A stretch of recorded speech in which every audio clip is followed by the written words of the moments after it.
दिया। भगवान दुर्वासा जी देख रहे हैं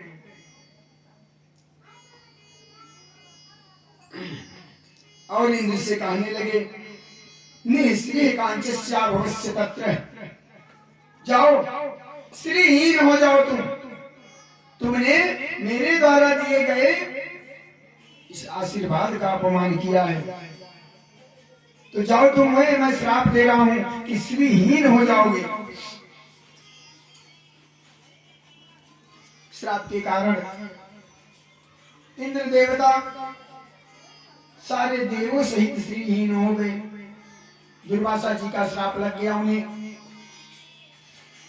ब्रह्मा जी कहने लगे, अब क्रियम शून्यमद्यमाद्यम गुहाशयम निष्कलम प्रवक्ययम मनो अज्ञान वजसा निरुक्तम नमामहे देववरम वरेण्यम।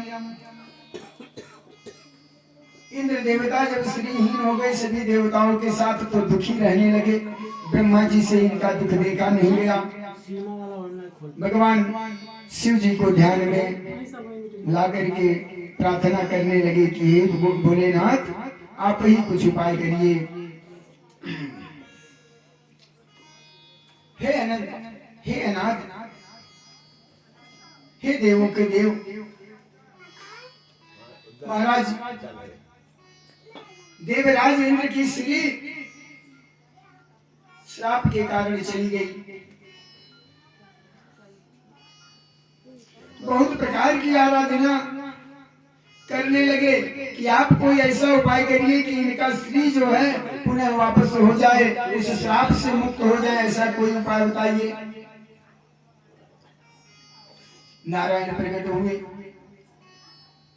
वहां भोलेनाथ जी प्रकट हुए और कहने लगे कि तुम लोग तो मनुष्यों की भांति मद में आकर के, अहंकार में आकर के क्या कर देते हो, कुछ पता नहीं।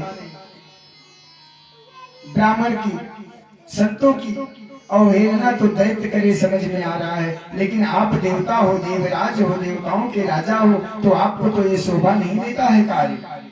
आपने जब अपमान ब्राह्मण का किया तो आपको अब दुख उसका भोगना ही पड़ेगा। जिसने भी ब्राह्मण का अपमान किया है वह घोर विपत्ति को प्राप्त हुआ, घोर दुख को प्राप्त हुआ है। भगवान वाच अरो अपि सद्देयाम सदी कार्यार्थ गौरवे अहिमोषिकम देवाम दश्यम पदवीगत। हे देव, अपने कार्य को सिद्ध करने के लिए शत्रु को भी मित्र बना लेना चाहिए। कार्य सिद्धि हो जाने पर सर्प और मूषक जैसा व्यवहार कर दीजिए, वो ठीक है, लेकिन जब तक अपना कार्य सिद्ध करना है तब तक शत्रु को जाकर के मित्र बना लो। सुर नर मुनि